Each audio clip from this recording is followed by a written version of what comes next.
आपकी लाइफ और कुछ भी नहीं, बस आपके प्रेजेंट मोमेंट्स का एक कलेक्शन है। दोस्तों, अगर आज के वक्त में 100 लोगों से पूछा जाए कि कौन से ऐसे इमोशंस हैं जो उन्हें सबसे ज्यादा बुरा फील कराते हैं, तो उनमें से 99% लोगों का जवाब होगा उनके पास्ट से जुड़े रिग्रेट्स और फ्यूचर की टेंशन और एंजाइटी। यानी पहले क्या हुआ था उसका पछतावा और आगे क्या होगा उसकी चिंता। असल में आप दिन भर में जो कुछ भी सोचते हो, जिसे सोच सोच कर आपको स्ट्रेस और एंजाइटी होती है, वो सभी थॉट्स अधिकतर समय आपके पास्ट और फ्यूचर से रिलेटेड ही होते हैं। क्योंकि लोगों को पास्ट से सीखना और फ्यूचर के लिए प्लानिंग करना तो आता है, लेकिन उन्हें आज में, अभी में, इस मोमेंट में, नाउ में पूरी तरह से कैसे जीना है ये आता ही नहीं है। जबकि आपका ये प्रेजेंट मोमेंट ही आपका नाउ कल को आपका पास्ट बन जाएगा और आपका फ्यूचर भी इसी बात पर डिपेंड करता है कि आप आज अभी इस मोमेंट में क्या करते हो। जैसे ही आप अपने पास्ट और फ्यूचर से डिटैच हो जाते हो, आप प्रेजेंट की पावर को महसूस कर पाते हो और उसी में खो जाते हो। बिल्कुल वैसे ही जैसे आप बचपन में जिया करते थे। इस वर्ल्ड की most famous and successful TV host, actress, author and business women opener Winfrey कहती हैं, प्रेजेंट में जीने का अर्थ है पास्ट को जाने देना और फ्यूचर का इंतजार ना करना। यानी अपनी लाइफ को कॉन्शियसली जीना और इस बात से अवेयर होना कि हर पल जो आप सांस लेते हो वो एक उपहार की तरह है। आइए पावर ऑफ नाउ को बिल्कुल ही छोटे और सिंपल से एग्जाम्पल से समझते हैं। आपको सुबह जल्दी उठना था, लेकिन आप लेट उठे। अब उठते ही आपको टेंशन होगी कि यार शिट, आज भी लेट हो गया, अब शायद आगे पूरा दिन भी खराब जाएगा। ये करी आपने जो हो सकता है उसकी टेंशन, यानी फ्यूचर की टेंशन। फिर आप सोचोगे कि काश मैं कल रात टाइम से सो जाता, मैं हमेशा लेट उठता हूँ। अब ये हुई जो बीत गया, यानी आपके पास्ट का रिग्रेट और पछतावा। अब इससे होगा क्या? आपका प्रेजेंट मोमेंट में यानी नाउ में आपका मूड खराब। फिर आप अपने एक्शन भी वैसे ही लोगे जैसा आपका मूड होगा उसी के अकॉर्डिंग। ये साइकिल हर बार हर मोमेंट आपके साथ चलती रहती है और आपको इसका अंदाजा तक नहीं है। जबकि आपके पास्ट में क्या हो गया है और फ्यूचर में क्या हो सकता है, इसमें आपका कंट्रोल नहीं है और ना ही आप इसे 100% कंट्रोल कर सकते हो। लेकिन हाँ, जो चीज आप कंट्रोल कर सकते हो वो है आपका प्रेजेंट मोमेंट, आपका नाउ। आप प्रेजेंट में क्या कर सकते हो इसमें आपका कंट्रोल है। आप गलती से लेट उठने के बाद ये भी सोच सकते हो कि जो हो गया सो हो गया, मैं अभी अपने प्रेजेंट मोमेंट में फोकस करूंगा, अपने नाउ में बेस्ट दूंगा और प्रोडक्टिव रहूंगा। That's it. फिर आप यही सोच को फॉलो करते हुए अपने हर एक प्रेजेंट मोमेंट में पूरी तरह अपना बेस्ट और प्रोडक्टिव देने का ट्राई करोगे और आपका पूरा दिन उसी के अकॉर्डिंग जाएगा। और जब आपका सोने का प्रेजेंट मोमेंट और टाइम आएगा तो आप उस पे फोकस करते हुए अपना बेस्ट देके अपना फोन टाइम से बंद करके सोने चले जाओगे, बिना कल यानी फ्यूचर की चिंता किए कि कल जल्दी उठना है। और जब आप टाइम से सो भी जाओगे तो टाइम से उठ भी जाओगे। क्योंकि जब आप पास्ट में ज्यादा जीते हो तो गिल्ट, रिग्रेट, एंगर जैसे इमोशंस को फील करते हो। वहीं अगर आप फ्यूचर में जीते हो तो आपको स्ट्रेस, एंग्जाइटी और टेंशन होती है। आप जिसके बारे में सोच सोच कर परेशान हो कि वो फ्यूचर में होगा या नहीं। अगर नहीं हुआ तो उसे सोचकर दुखी हो, अगर हो गया तो उसे सोचकर खुश हो।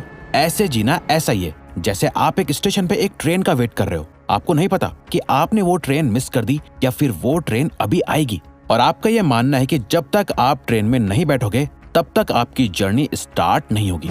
ऐसे तो आप उस स्टेशन पर ही खड़े रह जाओगे। जैसा कि जॉन लेनन कहते हैं, life is what happens to you while you are busy making other plans. यानी लाइफ वही है जो आपके साथ तब होती है जिस दौरान आप दूसरे प्लान्स बनाने में बिजी होते हो। अगर आप देखो तो आपका पास्ट और कुछ नहीं बल्कि कई सारे प्रेजेंट मोमेंट्स हैं जो जा चुके हैं, जिन्हें आज आप अपना पास्ट बोलते हो। और आपका फ्यूचर उन सभी प्रेजेंट मोमेंट्स का कलेक्शन है जो अभी आपको एक्सपीरियंस करना बाकी है। इसीलिए प्रेजेंट के अलावा किसी भी और मोमेंट में जीना एक इल्यूजन में जीने की तरह है। अगर अगले 30 दिनों में आपका बहुत इंपॉर्टेंट एग्जाम है तो इस बात पे पछताने का कि आपने पास्ट में पूरे साल कुछ नहीं पढ़ा, आपका सिलेबस कंप्लीट नहीं हुआ, और खुद को कोसना कि काश और पढ़ाई कर ली होती, इससे कुछ नहीं होने वाला। नहीं ये सोचने से ये एग्जाम बहुत मुश्किल होगा, अगर ये क्लियर नहीं हुआ तो मैं क्या करूंगा। इससे ना आप पास्ट में जाके उसे चेंज कर रहे हो, ना ही फ्यूचर को बेहतर बना रहे हो। अगर वेस्ट हो रहा है तो आपका प्रेजेंट, आपकी लाइफ आगे बढ़ी नहीं रही। आप बस पास्ट और फ्यूचर में फंस चुके हो जहां आप कुछ नहीं कर सकते। जहां आप एक्चुअल में एक्शन ले सकते हो वो है आपका प्रेजेंट मोमेंट। एग्जाम में 30 दिन बचे हैं तो जो चीज आपके लिए सबसे बेस्ट है वो है अभी इसी मोमेंट में पढ़ाई करना, बस। और कुछ भी इम्पोर्टेंट नहीं है। आप अपने प्रेजेंट मोमेंट में कैसे जी रहे हो, हर एक मिनट क्या एक्शन ले रहे हो, क्या कर रहे हो। एक एक मिनट आप जो कुछ भी करके आगे बढ़ते जाओगे वही आपका पास्ट बनता जाएगा जो आपके फ्यूचर को शेप करेगा। अगर आप खुश रहना चाहते हो तो सिर्फ और सिर्फ अपने आज में, अपने नाव में जीना शुरू कर दो। इसका ये मतलब नहीं है कि आप फ्यूचर के लिए सोचो ही ना या पास्ट की मेमोरीज को भूल जाओ। प्रेजेंट में रहने का मतलब है हर मोमेंट वो करना जो आपके लिए जरूरी है, बस और कुछ नहीं। अगर आप इस बात को समझ जाओ तो आपकी लाइफ बहुत आसान और खुशहाल हो जाएगी। आपकी लाइफ का सारा दुख दर्द सिर्फ उन चीजों की वजह से है जिन्हें आप आज कंट्रोल नहीं कर सकते या बदल नहीं सकते। दोस्तों, आपकी लाइफ में जितना भी दर्द है, जितनी भी प्रॉब्लम्स हैं, जो भी चीज आपको तकलीफ दे रही है, इन सारी चीजों की वजह यह है कि कहीं न कहीं आप कुछ बदलना चाहते हो पर बदल नहीं पा रहे या आपका उस पे अभी नाव में कोई कंट्रोल नहीं है। अब ये प्रॉब्लम्स और सिचुएशंस कुछ भी हो सकती हैं, कुछ भी, लेकिन स्टोइसिज्म की फिलॉसफी के according the only pain you really suffer is the one you create for yourself. यानी असल में आप सिर्फ वही दर्द सहते हो जो आप अपने लिए खुद क्रिएट करते हो। आपने अपने पास्ट में जितने भी एक्शंस लिए, जो कुछ भी करा, कितनी मिस्टेक्स करी, जिसकी वजह से आज आपकी लाइफ की एक सिचुएशन है। अब आप अपने पास्ट को बदल तो नहीं सकते जिससे आपकी ये सिचुएशन वैसी हो जाए जैसी आप चाहते हो। और अगर आप अपने इस प्रेजेंट में भी कुछ नहीं करोगे, सिर्फ सोच सोच कर इसे भी वेस्ट जाने दोगे, तो यही प्रेजेंट मोमेंट आपके फ्यूचर का पास्ट बन जाएगा और आप फिर इस सिचुएशन में वापस आ जाओगे और ये साइकिल हमेशा चलती रहेगी।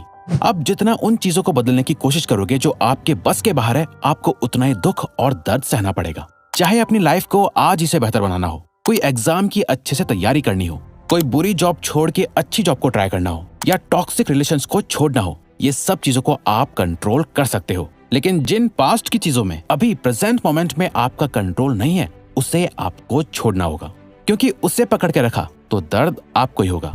अपनी डेस्टिनेशन के लिए ऑब्सेस मत हो, बल्कि जर्नी पर भी फोकस करो। हम में से ज्यादातर लोग जो एक गलती कॉमन करते हैं वो है कि हम अपने गोल को लेकर इतना ज्यादा ऑब्सेस्ड और सीरियस हो जाते हैं कि हम उसी के बारे में सोचते रहते हैं। ये हो गया तो क्या होगा, ये नहीं हुआ तो क्या होगा, और बस इस बड़े चैलेंज को ओवरकम करने के चक्कर में हम उन कई छोटे मोटे चैलेंजेस को ओवरकम करना भूल जाते हैं जो इस बड़े चैलेंज को ओवरकम करने के लिए जरूरी है। ये ऐसा ही है जैसे मान लो आपको एक पहाड़ चढ़ना है और आपका ध्यान सिर्फ कल तक उस पहाड़ की चोटी तक पहुंचने पे ही होगा, तो उस पहाड़ को चढ़ने में आपको आज जो प्रॉब्लम्स आएंगी आप उससे फेस नहीं कर पाओगे। इसीलिए ये याद रखो, keep the goal in site but focus on the journey. यानी अपने गोल को ध्यान में जरूर रखो, लेकिन उस गोल तक पहुंचने के बीच में जो जर्नी है उस पे फोकस ज्यादा रखो। फ्यूचर और पास्ट बस आपके दिमाग के अंदर है, इनके बारे में सोचना आपको अपने प्रेजेंट से डिस्ट्रैक्ट कर देता है। सिर्फ और सिर्फ आपका प्रेजेंट ही रियल है। आपका इस जर्नी में, सेल्फ डेवलपमेंट में, करियर में, रिलेशनशिप्स में आपने अब तक क्या करा या आप आगे क्या करने वाले हो, इन सब से बहुत ज्यादा इंपॉर्टेंट है कि आप अभी क्या कर रहे हो। इसीलिए अपने प्रेजेंट को, ये जैसा भी हो, अच्छा या बुरा, इसे एक्सेप्ट करो। अपने थॉट्स को अपने ऊपर हावी मत होने दो और उसके बाद सोचो कि आप अपनी लाइफ को, अपने आप को बेटर करने के लिए अभी इस वक्त प्रेजेंट मोमेंट में अपने नाव में क्या कर सकते हो। अब अगर आपको ये वीडियो अच्छी लगी तो वीडियो को लाइक और चैनल को सब्सक्राइब करके हमें सपोर्ट करो और बेल नोटिफिकेशन ऑन कर लीजिएगा ताकि आप आने वाली वीडियोस मिस ना कर पाओ। Thank you for watching.